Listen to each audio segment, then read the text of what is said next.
রামিসা হত্যার প্রধান আসামি সোহেল রানার বিস্ময়কর দাবি, এসব বলে বিচার বিলম্বিত করার সুযোগ নেই, জানালেন আইনজীবী। আমাদের প্রত্যাশা হলো মাননীয় ট্রাইব্যুনালের নিকট যে এই আসামিদ্বয়ের সর্বোচ্চ শাস্তি মৃত্যুদণ্ড হইবে।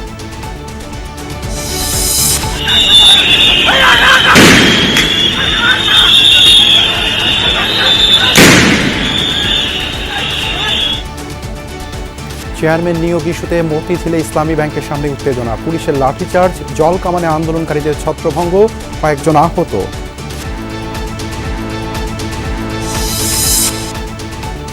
দেড় মাসের মাথায় জ্বালানি তেলের দর বৃদ্ধিতে মিশ্র প্রতিক্রিয়া, সরকার নিরুপায় বললেন প্রতিমন্ত্রী। মূল্যস্ফীতির উচ্চ হারের সময় সংকট আরও বাড়বে, মত বিশ্লেষকদের।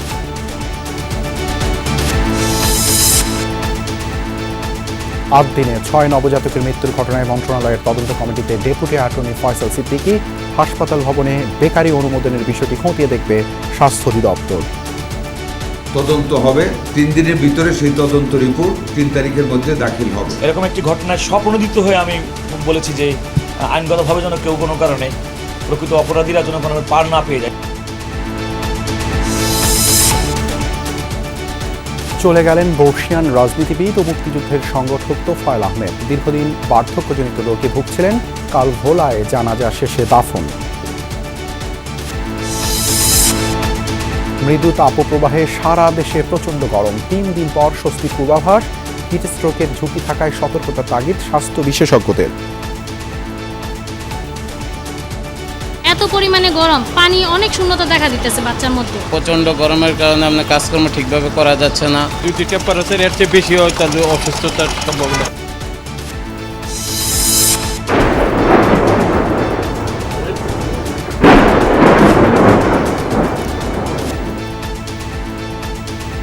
আরও ভয়াবহ রূপ নিয়েছে ইসরায়েল হিজবুল্লাহ সংঘাত, উদ্বেগ বাড়ছে আন্তর্জাতিক মহলে। যুদ্ধবিরতির নতুন প্রস্তাব যুক্তরাষ্ট্রে।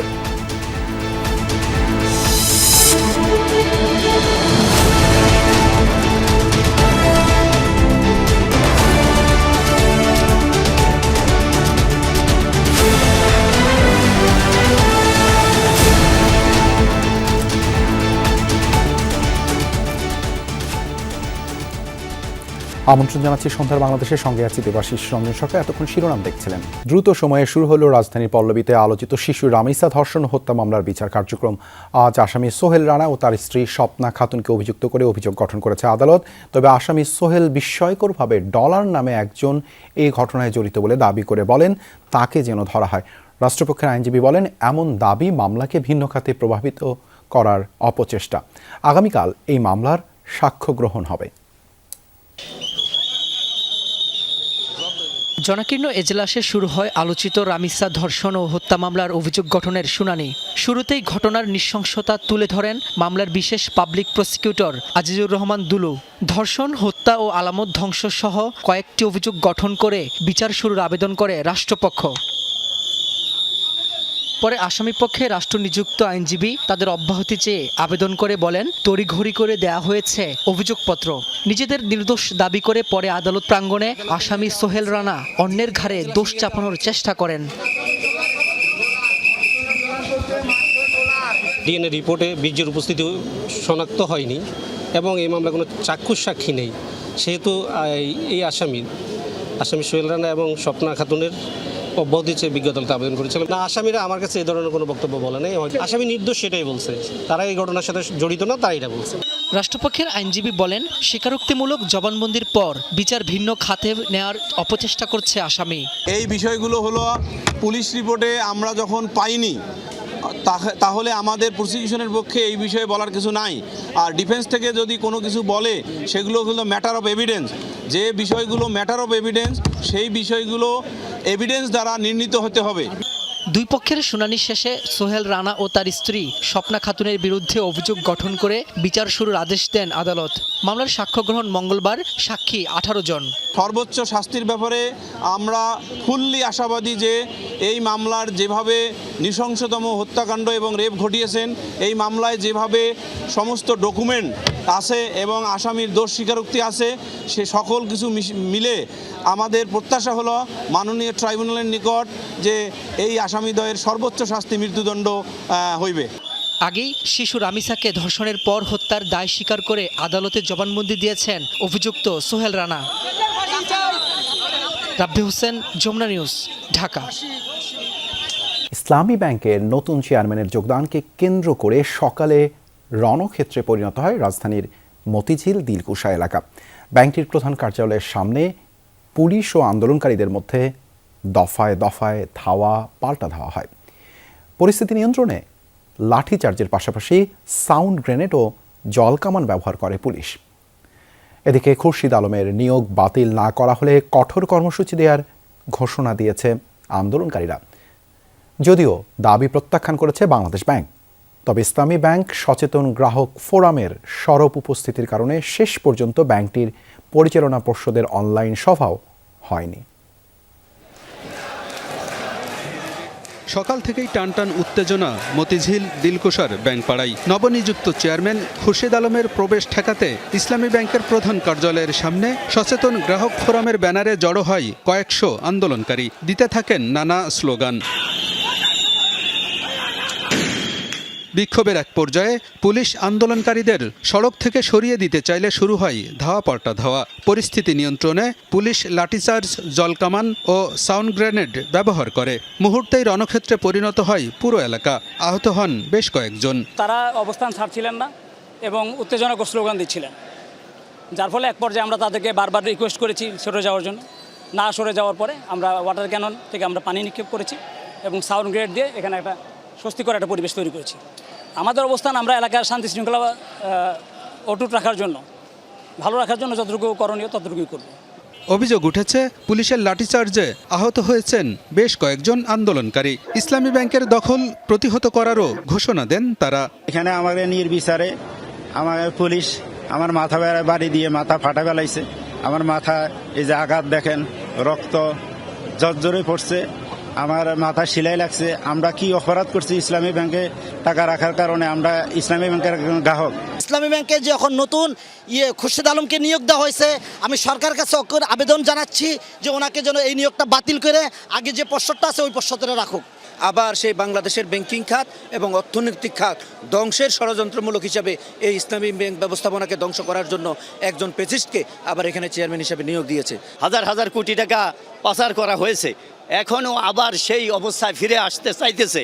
আমরা চাই না এই অবস্থায় আবার ফিরে আসুক। মানুষের অর্থনৈতিক স্বাবলম্বী করার জন্য তৈরি হয়েছিল, আমাদের চোখের সামনে সেই ইসলামী ব্যাংক নষ্ট হয়ে যাবে, ধ্বংস হয়ে যাবে, লুটতরাদের হাতে চলে যাবে। এটা আমরা হতে দিব না। পরে সংবাদ সম্মেলনে নতুন চেয়ারম্যানের নিয়োগ বাতিল, ছুটিতে পাঠানো এমডিকে পুনর্বহাল এবং গভর্নরের পদত্যাগ সহ 5 দফা দাবি জানান আন্দোলনকারীরা। দাবি আদায় না হওয়া পর্যন্ত আন্দোলন চালিয়ে যাওয়ারও হুঁশিয়ারি দেন সংগঠনের নেতারা। চেয়ারম্যানের আমরা পদত্যাগ চাচ্ছি, যিনি আগে এমডি ছিলেন বা এখনো যাকে ছুটিতে রাখা হয়েছে ওমর ফারুক খানকে আমরা পুনর্বহাল চাচ্ছি। একই সাথে এস আলমের যে শেয়ার আছে সেই শেয়ারগুলো নগদায়ন করার মাধ্যমে তার কাছ থেকে ব্যাংকের মালিকানা ফিরে এনে যারা ইসলামী ব্যাংকের প্রকৃত মালিক ছিলেন তাদের কাছে যাতে করে এই ব্যাংকের মালিকানা হস্তান্তর করা হয়, যাদের উপর গ্রাহকদের আস্থা এবং বিশ্বাস রয়েছে। এদিকে পরিচালনা পর্ষদের সভা ডাকা হলেও তা অনুষ্ঠিত হয়নি। এক পর্যায়ে অনলাইনে সভা করার প্রস্তুতিও নেওয়া হয়, অনুমতিও আসে বাংলাদেশ ব্যাংক থেকে। খবর আসে প্রশাসনের পক্ষ থেকে অনলাইনে পর্ষদ সভা করতে চাপ দেওয়া হচ্ছে, যদিও বিষয়টি অস্বীকার করেন ভারপ্রাপ্ত এমডি। আইনশৃঙ্খলা বাহিনী আমাদের এখানে যখনই কোনো মব হয় ওনার এখানে আসে, সৌজন্য শাখাতে আমাদের কাছে আসে। তো ওনারা তো আজকে কয়েক দফাই আসছে আমাদের এখানে, কোনো সমস্যা আছে কিনা, কোনো প্রবলেম আছে কিনা। ওনারা যদি কোনো চাপ দিত তাহলে তো চাপের মিটিং হয়ে যেত, সেটা তো নাই, কোনো চাপ নেই। চেয়ারম্যানের নিয়োগ বাতিলের দাবি প্রত্যাখ্যান করেছে বাংলাদেশ ব্যাংক। বলছে ইসলামী ব্যাংকের চেয়ারম্যান পদে খুরশিদ আলমের নিয়োগের সিদ্ধান্ত সঠিক। বাংলাদেশ ব্যাংক মনে করে আমি আপনাকে বলেছি যে ইসলামী ব্যাংকের চেয়ারম্যান নিয়োগ যে সিদ্ধান্ত এটা সঠিক। অতএব যেহেতু ক্যাম্পাসের বাইরে যে কোনো ঘটনা সেটা বাংলাদেশ ব্যাংকের দেখার বিষয় না, এটা আইন শৃঙ্খলা বাহিনী দেখছে বিষয়টা, তারা এই বিষয়টাকে আয়ত্তে নিয়ে আসবে বলে বাংলাদেশ ব্যাংক মনে করে। রাজনৈতিক পট পরিবর্তনের পর সাবেক ডেপুটি গভর্নর খুরশিদ আলমকে বের করে দেয় বাংলাদেশ ব্যাংকের কর্মকর্তারা। অধ্যাপক জুবাইদুর রহমানের পদত্যাগের পর গেল সপ্তাহে খুরশিদ আলমকে ইসলামী ব্যাংকের চেয়ারম্যান হিসেবে নিয়োগ দেওয়া হয়। আলমগীর হোসেন, যমুনা নিউজ, ঢাকা। দেড় মাসের মাথায় দ্বিতীয় দফায় জ্বালানি তেলের মূল্য বৃদ্ধিতে মিশ্র প্রতিক্রিয়া জানিয়েছেন গ্রাহকরা। তবে ডিজেলের দাম অপরিবর্তিত থাকায় গণপরিবহন ও কৃষিতে এর প্রভাব পড়বে না মনে করছেন তারা। এদিকে বিশ্ব বাজারের সাথে দাম সমন্বয়ের অজুহাতে দেশীয় বাজারে বৃদ্ধির বিষয়টিকে নেতিবাচক হিসেবে দেখছেন জ্বালানি বিশেষজ্ঞরা। বলছেন মূল্যস্ফীতির উচ্চ হারের সময় এই পদক্ষেপে অর্থনৈতিক সংকট আরও বাড়বে। বিশেষজ্ঞদের অভিমত, জ্বালানি তেলের দাম সমন্বয়ের একটি স্থায়ী নীতিমালা প্রয়োজন। মাস তিনেক আগে যুক্তরাষ্ট্র, ইরান, ইসরায়েল ত্রিপক্ষীয় যুদ্ধের রেশ ভালোভাবেই টের পেয়েছে বাংলাদেশ। বিশেষ করে জ্বালানি খাতে লেগেছে বড় ধাক্কা। আতঙ্কে অতিরিক্ত জ্বালানি সংগ্রহে তৈরি হয় হযবরল অবস্থা। প্রায় 2 মাস ঘন্টার পর ঘন্টা লাইনে দাঁড়িয়ে ফিলিং স্টেশন থেকে জ্বালানি সংগ্রহ করেন গ্রাহকরা। পরিস্থিতি স্বাভাবিক হয় যখন গেল এপ্রিলের মধ্যভাগে কেরোসিন, ডিজেল, পেট্রোল ও অকটেনের দাম এক লাফে 20 টাকা পর্যন্ত বৃদ্ধি করা হয়। মাত্র 1.5 মাসের ব্যবধানে দ্বিতীয় দফায় জ্বালানির মূল্য বৃদ্ধি করল সরকার। এবার অবশ্য ডিজেল বাদে বাকি 3 ধরনের জ্বালানিতে 5 টাকা করে বৃদ্ধি করা হয়েছে জানিয়ে গ্রাহক ও পাম্প সংশ্লিষ্টরা জানিয়েছেন মিশ্র প্রতিক্রিয়া। বাড়লে আর কি করা, কিছু তো করার থাকবে না। সরকার যেটা করে সেটাই মেনে নিতে হবে, এটাই হলো কথা। গ্রাহক হিসেবে আমাদের খরচ বাড়লো, অনেক লাইন ছিল, আপনারা এরকম দেখেছেন, সেই তুলনায় এরকম কোনো কাস্টমার নাই। জ্বালানি তেলের দাম বৃদ্ধিকে স্বাভাবিক চোখে দেখছেন না বিশেষজ্ঞরা। বলছেন ডিজেলের দাম বৃদ্ধি না করা স্বস্তিদায়ক, তবে বাকিগুলোর বৃদ্ধিতে যে সংকট তৈরি হবে তা মোকাবেলা করাই সরকারের বড় চ্যালেঞ্জ। এমন আরেকটা সময় হলো যখন আমাদের মূল্যস্ফীতির চাপ কিন্তু খুব উচ্চ পর্যায়ে রয়েছে, মানে বাড়তির দিকে রয়েছে, আপওয়ার্ড ট্রেন্ডিং। সুতরাং এই সময় আসলে এটা বাড়ানোর যদি মার্কেটের প্রাইসের সাথে অ্যাডজাস্টমেন্টের দিক থেকে দেখি, সেই যুক্তিটা নাই, বরঞ্চ মার্কেট প্রাইস গ্লোবালি পড়ছে। এই সময় তেলের দাম বাড়লে এটার একটা এফেক্ট কিন্তু মোটামুটি জনজীবন এবং ব্যবসার সর্বক্ষেত্রেই পড়ে। বিশ্ববাজারে জ্বালানির মূল্য বৃদ্ধি করা হলে দেশীয় বাজারেও সেই হারে সমন্বয় করা হয়, কিন্তু দাম কমলে সেভাবে হয় না বলছেন বিশেষজ্ঞরা। তাদের অভিমত, দেশীয় এবং আন্তর্জাতিক বাজারে দাম সমন্বয়ের একটি স্থায়ী মাপকাঠি থাকা প্রয়োজন। এই জন্য এটা খুব স্পেসিফিক ফর্মুলা থাকা উচিত যে গ্লোবাল মার্কেট প্রাইসের সাথে domestic energy price, petroleum price কিভাবে অ্যালাইন করবে। এটা আসলে বাড়ছে এই জন্য আমি বাড়াবো, কমছে এই জন্য আমি কমাবো, শুধু এইভাবে অ্যাডহক ভিত্তিতে হওয়া উচিত না। আমাদের কিন্তু পেট্রোলিয়ামের উপর হাই ট্যাক্স আছে, পেট্রোলিয়াম ইম্পোর্টের উপর। সেই জায়গাটায় সরকারের একটা বড় রেভিনিউ ইনকাম হয়। কোনো কারণে পেট্রোলিয়াম প্রাইস বাড়তির দিকে থাকে, তখন কি আমরা ট্যাক্স অ্যাডজাস্টমেন্টের মাধ্যমে প্রাইসটা একটু সহনীয় করে রাখতে পারি নাকি, বা বাড়ানোকে বা বেশি বাড়ানোকে অ্যাভয়েড করতে পারি নাকি, সেই কনসিডারেশনটা আমার মনে থাকা দরকার। পরপর 2 দফা বৃদ্ধির পর দাম সমন্বয়ে দীর্ঘ বিরতি প্রয়োজন বলে মনে করেন এই অর্থনীতিবিদ। IMF এর চাপ আছে ভর্তুকি কমানোর জন্য। রিয়াজ রায়হান, যমুনা নিউজ, ঢাকা। জ্বালানির পর বিদ্যুতের দাম বৃদ্ধির পরিকল্পনা করছে সরকার, তবে প্রতিমন্ত্রী অনিন্দ্য ইসলাম অমিত জানিয়েছেন নানা প্রস্তাব থাকলেও দাম বৃদ্ধি নিয়ে এখনও এনার্জি রেগুলেটরি কমিশনের সাথে আলোচনা হয়নি। এক্ষেত্রে সিদ্ধান্ত নেবে কমিশন। প্রতিমন্ত্রী ঈদে কিছু স্থানে লোডশেডিং নিয়ে অস্বস্তি প্রকাশ করেছেন, বলেছেন জ্বালানির দাম বৃদ্ধির ক্ষেত্রে সরকার নিরুপায় ছিল। কোরবানির ঈদের ছুটিতে ঢাকার বাইরে বেশ কয়েকটি স্থানে লোডশেডিং হয়েছে, যখন বিদ্যুতের চাহিদা ছিল মাত্র 6000 মেগাওয়াটের মতো। প্রতিমন্ত্রী জানান, ঝড় বৃষ্টিতে বিদ্যুৎ সঞ্চালন লাইনের সমস্যা হওয়ায় কিছু জায়গায় লোডশেডিং হয়েছে। ঈদের ছুটিতে বিদ্যুতের চাহিদা এতটাই কম থাকে, মানে এখানে লোডশেডিং দেওয়ার এবং করবার কোনো সুযোগ থাকে না। 5700 মেগাওয়াট ঈদের দিন সকালবেলা চাহিদা এই পর্যায়ে নেমে এসেছিল, ইউ আন্ডারস্ট্যান্ড। কিন্তু ওই প্রাকৃতিক দুর্যোগের কারণে কিছু কিছু জায়গায় তো বিদ্যুৎই হয়েছে থেকেছে, সেটা তো আসলে একটা কষ্টের কারণ, আমাদের জন্য একটা অস্বস্তির কারণ যে ঈদটা তার জন্য একটু হলেও তো নিরানন্দ কাটলো। 1 মাসের মধ্যে 2 দফা জ্বালানির দাম বৃদ্ধির কারণ ব্যাখ্যা করেছেন প্রতিমন্ত্রী। বলেন, বিশ্ববাজারে দাম কমলে জ্বালানির দাম আবারও সমন্বয় করা হবে। আমরা যে উপায়হীন, এটা আমি শুধু বলছি না, আমার তুলনায় আপনারাও ভালো জানেন। সেক্ষেত্রে কিছু কিছু জায়গায় বাধ্য হয়ে কিছু অ্যাডজাস্টমেন্ট করতে হয়েছে। বাড়ে যেভাবে হয়তোবা সেভাবে কমে না, কিন্তু আমি এটুকু দায়িত্ব নিয়ে বলতে পারি, যদি এই ক্রাইসিস রিজলভ হয় এবং আন্তর্জাতিক বাজারে জ্বালানি তেলের মূল্য কমে আসে, জনগণের কষ্ট লাঘবের জন্য আমরা তড়িৎ সিদ্ধান্ত ইনশাআল্লাহ গ্রহণ করব। জ্বালানির পর বিদ্যুতের দাম বৃদ্ধি নিয়েও আলোচনা হচ্ছে। এ সংক্রান্ত কয়েকটি প্রস্তাব জমা পড়েছে এনার্জি রেগুলেটরি কমিশনে। এ অবস্থায় শিগগিরই কি বিদ্যুতের দাম বাড়ছে? প্রতিমন্ত্রী জানান, এক্ষেত্রে সিদ্ধান্ত নেবে কমিশন। প্রপোজাল তো অনেক কিছুই থাকতে পারে, কিন্তু দিন শেষে একটা শুনানি হয়, সেই শুনানির পরিপ্রেক্ষিতে এটা চূড়ান্ত হয়। বার্কের যে ক্ষমতা খর্ব করা হয়েছিল সেই ক্ষমতা তো আমরা আবার ফিরিয়ে দিয়েছি এই পার্লামেন্ট, আপনারা দেখেছেন। So what they are doing till now, কোনো ডিসকাশন আসলে তাদের সাথে আমাদের এখন পর্যন্ত হয়নি। জ্বালানি প্রতিমন্ত্রী জানান, বিদ্যুৎ ব্যবস্থাকে শক্তিশালী করতে জেলা উপজেলা পর্যায়ে বিদ্যুৎ ব্যবস্থাপনা সমন্বয় কমিটি পুনর্গঠন করা হচ্ছে। এজন্য ডিসিদের চিঠি দিয়েছে মন্ত্রণালয়। জনগণের দুর্ভোগটা আসলে কোথায় আছে বিদ্যুৎ বিভাগের কর্মকর্তা কর্মচারী জেনে সেটা ইমিডিয়েটলি অ্যাড্রেস করতে পারবে। আলমগীর স্বপন, যমুনা নিউজ, ঢাকা। আদ্দিন হাসপাতালে 6 নবজাতকের মৃত্যুর ঘটনায় দায়ের হওয়া মামলার আসামিদের বিরুদ্ধে পুলিশ তদন্ত করে ব্যবস্থা নেবে। এই তথ্য জানিয়ে স্বাস্থ্যমন্ত্রী বলেছেন, জড়িতদের বিরুদ্ধে ব্যবস্থা নিতে অ্যাটর্নি জেনারেলের সাথে বৈঠক হয়েছে। তদন্ত কমিটি পুনর্গঠন করা হয়েছে।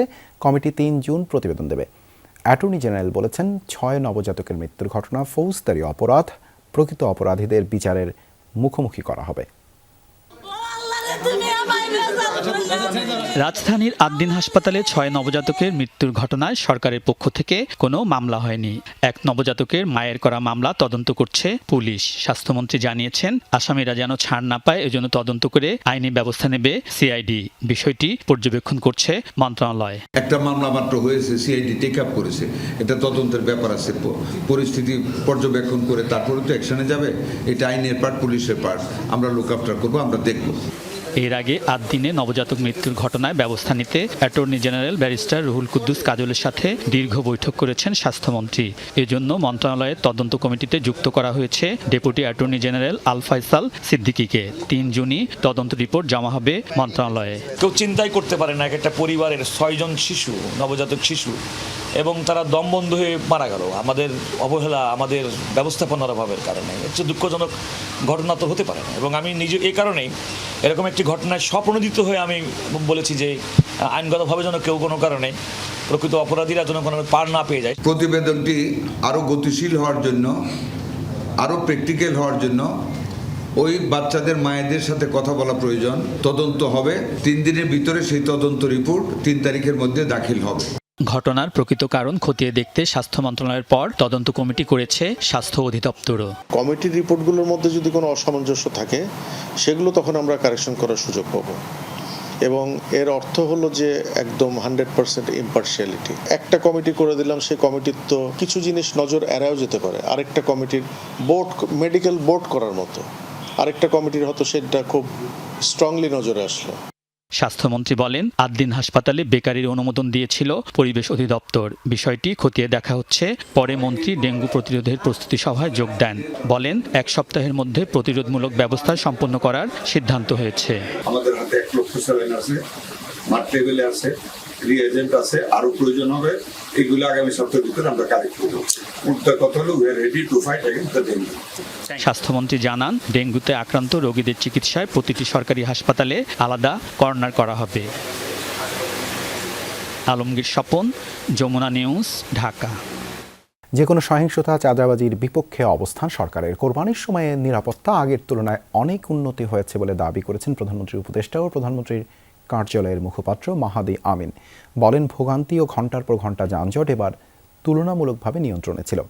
রাজধানীর তেজগাঁয়ে প্রধানমন্ত্রীর কার্যালয়ে ঈদ উল আজহা উদযাপন পরবর্তী সংবাদ সম্মেলনে তিনি বলেন, যে কটি দেশ বিলম্বে দাম বাড়িয়েছে তার মধ্যে বাংলাদেশ অন্যতম। দাম নিয়ন্ত্রণে থাকায় মূল্যস্ফীতি বাড়েনি। জানান, অতিরিক্ত ভাড়া আদায় বন্ধে কঠোর ছিল সরকার। হামে শিশুদের মৃত্যু প্রসঙ্গে মাহাদি আমিন বলেন, শিশুদের সুরক্ষা ও স্বাস্থ্যসেবার মান নিশ্চিতে সরকার সর্বোচ্চ আন্তরিকতা নিয়ে কাজ করছে। মহাসড়কে চাঁদাবাজি নিয়ন্ত্রণে রাখতে পারায় গরুর দাম সহনীয় ছিল বলে দাবি করেন মাহাদি আমিন। এ সময় কথা বলেন প্রধানমন্ত্রীর অতিরিক্ত প্রেস সচিব আতিকুর রহমান রুমন। অবশ্যই আমরা যে কোনো সহিংসতা, সন্ত্রাসী কর্মকাণ্ড, চাঁদাবাজি এগুলোর বিরুদ্ধে কঠোর অবস্থানে রয়েছি এবং যত দ্রুত সম্ভব যেখানে কার্যকর উদ্যোগ নেওয়া প্রয়োজন সেগুলো গ্রহণ করব। যতটা সম্ভব আমরা চেষ্টা করব বিদ্যমান বাস্তবতায় আমাদের শিশুদের সুরক্ষা এবং নিরাপত্তা নিশ্চিত করে রাখতে। সরকারের আন্তরিকতা এখানে সর্বোচ্চ। আমাদের উচিত সবারই এটা সামাজিকভাবে একজনকে এভাবে হেয় প্রতিপন্ন বা ইয়ে না করে একটু ভালো করে বিবেচনা করে তারপরে মনে হয় আমার নিউজটা করা উচিত। সরকার কোনো জনতুষ্টবাদী সিদ্ধান্তে বিশ্বাসী নয়, দেশের স্বার্থে দীর্ঘমেয়াদী কাজ করছে বলে জানিয়েছেন তথ্য ও সম্প্রচার মন্ত্রী জহির উদ্দিন স্বপন। সচিবালয়ের নিজ দপ্তরে ঈদ পরবর্তী শুভেচ্ছা বিনিময় শেষে সাংবাদিকদের কথা বলেন তিনি। জ্বালানি তেলের মূল্য বৃদ্ধি প্রসঙ্গে তথ্যমন্ত্রী বলেন, আন্তর্জাতিক বাজারে দাম বাড়ালেও সরকার জ্বালানির দাম বাড়ায়নি। সরকার এ বিষয়ে একটি বিশেষজ্ঞ পরামর্শক কমিটি গঠন করেছিল। মূলত সেই কমিটির সুপারিশ ও মূল্যায়নের ভিত্তিতেই জ্বালানির দাম সমন্বয় করা হয়েছে। আদ্দিন হাসপাতালে সাংবাদিকদের উপর হামলার ঘটনা প্রসঙ্গে তথ্যমন্ত্রী বলেন, দায়িত্ব পালনে মূলধারার গণমাধ্যমকে বাধা দিলে জিরো টলারেন্স নীতি গ্রহণ করা হবে। বর্ষিয়ান রাজনীতিবিদ সাবেক মন্ত্রী আওয়ামী লীগ নেতা তোফায়েল আহমেদ মারা গেছেন। ইন্না লিল্লাহি ওয়া ইন্না ইলাইহি রাজিউন। মৃত্যুকালে তার বয়স হয়েছিল ৮৩ বছর। মাগরিবের নামাজের পর ধানমন্ডির তাকওয়া মসজিদে জানাজার নামাজ হয়। এ সময় রাজনৈতিক অঙ্গনে দীর্ঘদিনের সহকর্মী, নেতাকর্মী সহ নানা শ্রেণী পেশার মানুষ জানাজায় অংশ নেন। মরদেহ আজ হিমঘরে রাখা হবে। কাল নেওয়া হবে নিজ নির্বাচনী এলাকা ভোলায়। সেখানে জানাজা শেষে দাফন করা হবে পারিবারিক কবরস্থানে। এর আগে বিকেলে রাজধানীর একটি বেসরকারি হাসপাতালে চিকিৎসাধীন অবস্থায় মারা যান তোফায়েল আহমেদ। বার্ধক্যজনিত নানা সমস্যা নিয়ে দীর্ঘদিন ধরেই হাসপাতালে চিকিৎসাধীন ছিলেন তিনি। ৬৯-এর গণ অভ্যুত্থান ও মুক্তিযুদ্ধের অন্যতম সংগঠক ছিলেন। ১৯৪৩ সালের ২২ অক্টোবর ভোলা সদর উপজেলার দক্ষিণ দিঘলদি ইউনিয়নের কোরালিয়া গ্রামে জন্মগ্রহণ করেন তোফায়েল আহমেদ। ১৯৬৭ থেকে ৬৯ সাল পর্যন্ত তিনি ঢাকা বিশ্ববিদ্যালয় কেন্দ্রীয় ছাত্র সংসদ ডাকসুর ভিপি ছিলেন। ৬৯-এর গণ অভ্যুত্থানে ভূমিকা রেখে দেশ জুড়ে পরিচিতি পান তোফায়েল আহমেদ। ১৯৭০ সালের নির্বাচনে মাত্র ২৭ বছর বয়সে তোফায়েল আহমেদ পাকিস্তান জাতীয় পরিষদের সদস্য নির্বাচিত হন। তিনি ৯ বার সংসদ সদস্য নির্বাচিত হন। একাধিকবার দায়িত্ব পালন করেন মন্ত্রী হিসেবেও। তোফায়েল আহমেদ সবশেষ আওয়ামী লীগের উপদেষ্টা মণ্ডলীর সদস্য ছিলেন। তাকে তাকওয়া মসজিদে নিয়ে যাওয়া হয়েছে, সেখানে তার গোসল করানো হবে এবং বাদ মাগরিব তার সেখানে জানাজা অনুষ্ঠিত হবে। আগামীকাল সকালে হেলিকপ্টারে তাকে ভোলা গভর্নমেন্ট স্কুল মাঠে জহুরবাদ তার দ্বিতীয় জানাজা অনুষ্ঠিত হবে। সেখান থেকে তাকে নেওয়া হবে কোরালিয়া গ্রাম দক্ষিণ দিগুলদি, তার গ্রামের বাড়ির তার মায়ের পাশেই তাকে দাফন করা হবে। রাজধানীর ধানমন্ডি থেকে যুক্ত হচ্ছেন সহকর্মী শওকত মঞ্জুর শান্ত। আগামীকাল কখন নাগাদ মরদেহ ভোলায় নেওয়া হবে, সেখানে জানাজা ও দাফন সম্পর্কে আর কি তথ্য রয়েছে আপনার কাছে?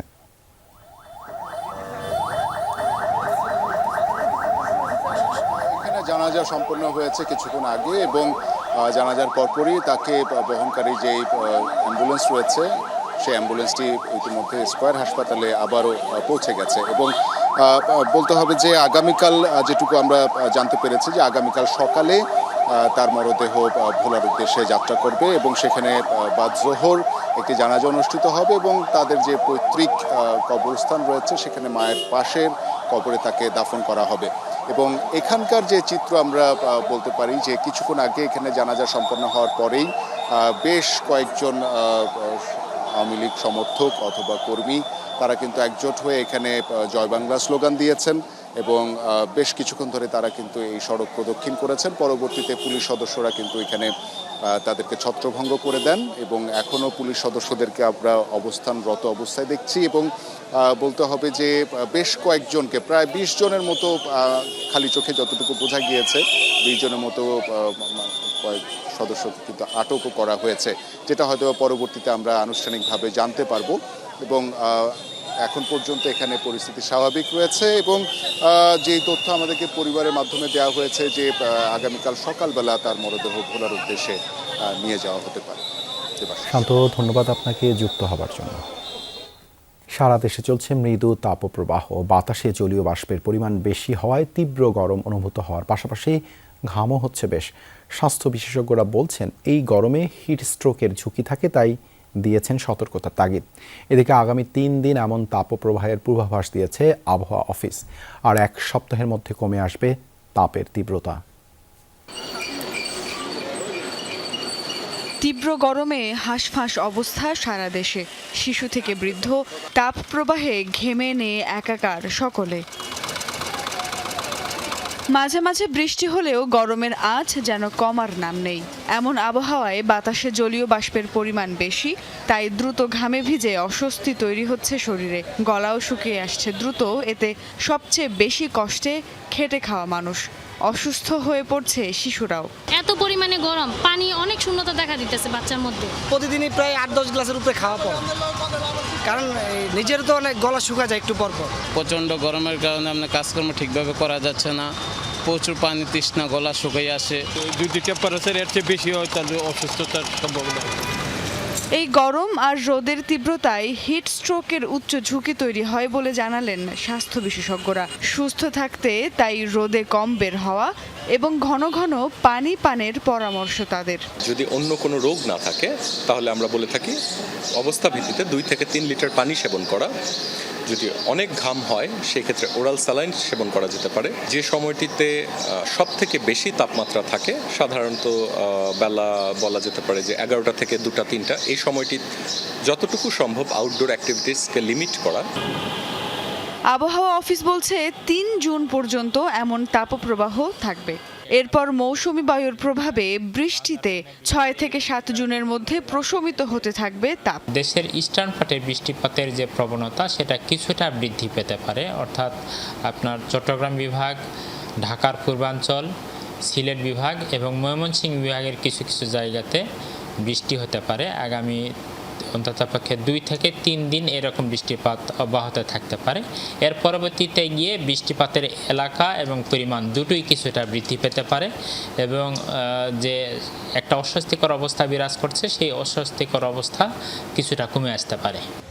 প্রচণ্ড রোদে ঘর থেকে বের হওয়ার সময় ছাতা নিয়ে বের হওয়ার পরামর্শ দিয়েছেন বিশেষজ্ঞরা। সুমাইয়া ঐশী, যমুনা নিউজ, ঢাকা। চামড়া সংরক্ষণে প্রয়োজনীয় সচেতনতার অভাবের কারণেই অনেক ক্ষেত্রে সরকার নির্ধারিত দামে চামড়া বিক্রি করা সম্ভব হয়নি বলে মন্তব্য করেছেন বাণিজ্যমন্ত্রী খন্দকার আব্দুল মুক্তাদির। তিনি বলেন, কোরবানির পরপরই চামড়ায় লবণ না দেয়ায় চামড়ার মান ক্ষতিগ্রস্ত হয়েছে এবং বিক্রিতে সমস্যার সৃষ্টি হয়েছে। সচিবালয়ে এক ব্রিফিংয়ে মন্ত্রী আরও জানান, সরকার লবণযুক্ত বা যথাযথভাবে সংরক্ষিত চামড়ার দাম নির্ধারণ করে থাকে। তবে ব্যক্তিগতভাবে কোরবানি দেয়া অনেকেই চামড়া দান করে থাকেন, যেখানে তাৎক্ষণিকভাবে সংরক্ষণের ব্যবস্থা না হয় চামড়া পচে যায় এবং ন্যায্য মূল্য পাওয়া সম্ভব হয় না। তিনি বলেন, চামড়া সংরক্ষণের সহায়তার জন্য সরকার বিনামূল্যে লবণ সরবরাহ করেছে।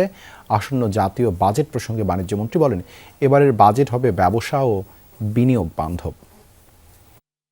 সরকার বিনামূল্যে লবণ দিয়েছে, প্রায় 18 কোটি টাকার লবণ আমরা দিয়েছি সারা দেশে। একটি উদ্দেশ্য যে নির্ধারিত সময়সীমার মধ্যে যেন চামড়া পরিষ্কার করে লবণ মাখানো শুরু হয়। লবণ মাখানো চামড়ার যে দাম, স্বাভাবিকভাবে লবণ মাখানো ছাড়া যদি কেউ চামড়া নিয়ে আসে সেই দাম পাবে না। দেশে হাম ও উপসর্গে থামছে না মৃত্যু। 24 ঘন্টায় ময়মনসিংহ, খুলনা ও সিলেটে প্রাণ গেছে আরও 3 জনের। এ নিয়ে হাম ও উপসর্গ নিয়ে সিলেটে মৃত্যু হলো 61 জনের। নতুন করে হাসপাতালে ভর্তি হয়েছে 78 জন। মোট চিকিৎসাধীন 256 জন রোগী। ময়মনসিংহ মেডিকেলে 24 ঘন্টায় নতুন রোগী ভর্তি হয়েছেন 38, মোট চিকিৎসাধীন 102 জন। এছাড়া বরিশাল, রাজশাহী ও চট্টগ্রাম বিভাগের বিভিন্ন হাসপাতালে রোগীর ভিড় রয়েছে। কোথাও কোথাও শয্যা সংকটে ভোগান্তি পোহাতে হচ্ছে রোগী ও স্বজনদের। হামের উপসর্গ দেখা দিলে আতঙ্কিত না হয়ে রোগীকে হাসপাতালে নিয়ে যাওয়ার পরামর্শ চিকিৎসকদের। ঈদের ছুটি শেষে ঢাকা ফিরতে শুরু করেছেন নগরবাসী ও কর্মজীবী মানুষ। সড়ক, নৌ রেলপথে রাজধানীমুখী মানুষের চাপ থাকলেও তেমন কোনো দুর্ভোগ নেই। নগরবাসী জানলেন, এবারের ঈদ যাত্রা অন্যান্য বারের তুলনায় স্বস্তিদায়ক হয়েছে। পরিবারের সাথে ঈদ আনন্দ শেষে এবার ব্যস্ত নগরে ফেরার পালা ঢাকাবাসীর। সকালে কমলাপুর রেল স্টেশনে দেখা যায় যাত্রীর চাপ। প্রতিটি ট্রেনেই ছিল মানুষের ভিড়। ছুটির শেষ দিন হওয়ায় অনেকে পরিবার নিয়ে ঢাকায় ফিরেছেন, কারো আবার অফিস খুলে গেছে, তাই রাজধানীতে ফেরা। জানালেন, এবারের ঈদ যাত্রা অন্যান্য বারের তুলনায় স্বস্তিদায়ক ছিল। ঈদ ভালো হয়েছে, খুব সুন্দর হয়েছে। আজকে অফিস খোলা, এর জন্য আসা আর কি। আজকে ঈদ যাত্রা এবার ভালো, এবার ব্যবস্থাপনা চমৎকার হয়েছে বিগত দিনগুলো থেকে। এই যে প্রায় 10 ঘন্টা পাঠাগুলো ফুলে গেছে, একটা সিট নেই, একটা 10 ঘন্টা একটা মানুষ দাঁড়ায় কি আসতে পারে? নীলসাগর এবং ধূমকেতু ট্রেনটা, এই দুটো ট্রেন বিলম্বে এসেছিল এবং কিছুটা বিলম্বে ছেড়ে গেছে। আর বাকি ট্রেনগুলো রাইট টাইম যাচ্ছে। রংপুর রাইট টাইম যাবে, বুড়িমারিও চলে যাবে ইনশাল্লাহ। আশা করি যে সামনে আরও যে কয়টা দিন যাত্রীর চাপ থাকবে এবং সব কিছু স্বাভাবিক অবস্থা থাকবে এবং যাত্রী স্বাচ্ছন্দ্যে এবং নিরাপদে ঢাকায় ব্যাক করতে পারবে। এদিকে ঢাকা টাঙ্গাইল, ঢাকা চট্টগ্রাম ও ঢাকা ময়মনসিংহ সহ অন্যান্য মহাসড়কে যানবাহনের সংখ্যা বাড়লেও যানজট নেই কোথাও। সড়ক মহাসড়কে কোনো দুর্ভোগে পড়তে না হওয়ায় স্বস্তিতেই নিজ নিজ কর্মস্থলে যোগ দিয়েছেন নগরবাসী। লক্ষ্মীপুর থেকে আমি প্রায় 6টার আগে ছাড়ছে, আমরা এখন পৌঁছাচ্ছি। না, আসার সময় স্মুথলি আসতে পারছি, যাওয়ার সময় একটু সমস্যা ছিল গরুর বাজারের কারণে। লঞ্চেও স্বস্তি নিয়েই রাজধানীতে ফিরছেন কর্মজীবীরা। জানান লম্বা ছুটি হওয়ায় পরিবারকে আগেই পাঠিয়ে দিয়েছিলেন অনেকে। এবার ছুটি শেষেও কোনো ঝক্কি ঝামেলা ছাড়াই ফিরলেন ঢাকায়। আজকে একবারে কম ছিল, যাত্রী অত বেশি ছিল না, কিন্তু এই 27 তারিখে যে আসছি ওদিন অনেক ছিল। যাওয়ার সময় খুব ভালোভাবে গেছে, আসার সময় খুব ভালো হয়েছে। পরিবহন সেক্টরটা খুব ভালো ছিল এবার। প্রতিনিয়ত যেমন নেয় তেমনই নিচ্ছে, এখানে কোনো বেশি নেই নাই বা কোনো ভোগান্তি হয় নাই। আগামী 2-1 দিনের মধ্যে রাজধানী আবার তার চেনা রূপে ফিরবে বলে মনে করছেন সবাই। রাব্বি সিদ্দিকী, যমুনা নিউজ, ঢাকা। লেবাননের দক্ষিণে আরও ভয়াবহ রূপ নিয়েছে ইসরায়েল হিজবুল্লাহ সংঘাত। নানা দিক থেকে একযোগে স্থল অভিযান জোরদার করে বাফার জোন তৈরির চেষ্টা করছে ইসরায়েলি বাহিনী। রোববার দক্ষিণ লেবাননে ইসরায়েলি হামলায় অন্তত 12 জন নিহত হয়েছেন এবং আহত 35 জনের বেশি। লিতানি নদী পাড়ি দিয়ে ঐতিহাসিক বিউফোর্ট দুর্গের নিয়ন্ত্রণ নেয়ার পর অভিযানের পরিধি আরও বাড়ানোর নির্দেশ দিয়েছেন ইসরায়েলি প্রধানমন্ত্রী বেনিয়ামিন নেতানিয়াহু। ইসরায়েলি সেনাদের লক্ষ্য করে রকেট ও গোলাবর্ষণ করেছে হিজবুল্লাহ। দক্ষিণ লেবাননের আকাশসীমার একটি ইসরায়েলি ড্রোন ভূপাতিতের দাবিও করেছে। এদিকে লেবানন পরিস্থিতি নিয়ে উদ্বেগ বাড়ছে আন্তর্জাতিক মহলে। যুদ্ধবিরতির নতুন প্রস্তাব দিয়েছে যুক্তরাষ্ট্র। পররাষ্ট্র প্রতিমন্ত্রী শামা ওবায়েদ জানিয়েছেন, ভারত থেকে অন্তত 4 বার পুশিনের চেষ্টা হয়েছে, যে কোনো মূল্যে তা প্রতিহত করবে বিজিবি। জানান, পুশিন বন্ধে দিল্লিকে কূটনৈতিক পত্র দিয়েছে ঢাকা, চলছে প্রয়োজনীয় রাজনৈতিক যোগাযোগ। সন্ধ্যায় পররাষ্ট্র মন্ত্রণালয়ে এক ব্রিফিংয়ে এসব কথা জানান প্রতিমন্ত্রী। এ সময় মিয়ানমার সীমান্তে অস্থিরতা নিয়েও কথা বলেন তিনি। বলেন, মিয়ানমার সীমান্তে অস্থিরতা কমাতে নিরাপত্তা জোরদার করেছে বাংলাদেশ। মুক্তিযুদ্ধে জিয়াউর রহমানের অবদান উল্লেখ করে ভারতের চিঠিকে ঢাকা ইতিবাচক পরিবর্তন হিসেবে দেখছে বলে উল্লেখ করেন পররাষ্ট্র প্রতিমন্ত্রী। এ সময় তিনি বলেন, জাতিসংঘ সাধারণ পরিষদের সভাপতি পদে নির্বাচনে জয়ের ব্যাপারে আশাবাদী বাংলাদেশ। 3-4 বার আমি শুনেছি যে পুশিনের একটা অ্যাটেম্প্ট হয়েছে, সেখানে বিজিবি খুব শক্ত ভূমিকায় ছিল এবং প্রতিহত করেছে এবং এইটাই কন্টিনিউ করবে। পররাষ্ট্র মন্ত্রণালয় থেকে তখন কিন্তু ইতিমধ্যে আমরা চিঠি দিয়েছি ইতিপূর্বে পুশিনের ব্যাপারে, এবং যতবার তারা এটা চেষ্টা করা হবে ততবার বিজিবি প্রতিহত করবে। এই ছিল সন্ধ্যার বাংলাদেশের আয়োজনে। এতক্ষণ আমাদের সাথে থাকার জন্য ধন্যবাদ।